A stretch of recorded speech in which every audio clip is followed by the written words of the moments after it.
আমি সুমন আবারও চলে আসলাম নতুন একটি আপনার বিএমপির প্রোগ্রামে যাচ্ছি আমরা।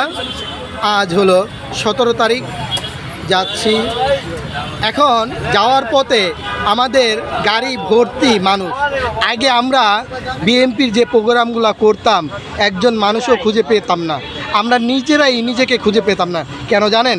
পুলিশের ভয়ে, অত্যাচারী খুনি হাসিনার ভয়ে, কারণ এই দেশটাকে তারাই ধ্বংস করে দিয়েছিল। এখন যাই হোক, ছাত্ররা দেশ স্বাধীন করেছে এবং সাধারণ মানুষ দেশ স্বাধীন করেছে, তাই এখন আমরা নির্বিঘ্নে এবং কি সত্য কথা বলতে পারি এবং সবাই সাথে মিলেমিশে চলতে পারি একসাথে। দেখেন কি সুন্দর, কত হাজারো নেতা বিএনপির, দেখছেন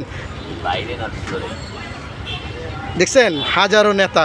এই যে এইগুলো দেশের সেরা মানুষ। আসলে মানুষের জন্যই। আপনারা থাকবেন আমাদের পাশে, আমরা থাকবো সবার পাশে, এটাই। আর যাচ্ছি নয়, আবার চলে আসবো অন্য কোনো রিসোর্টে। সে পর্যন্ত ভালো থাকবেন। আসসালামু আলাইকুম।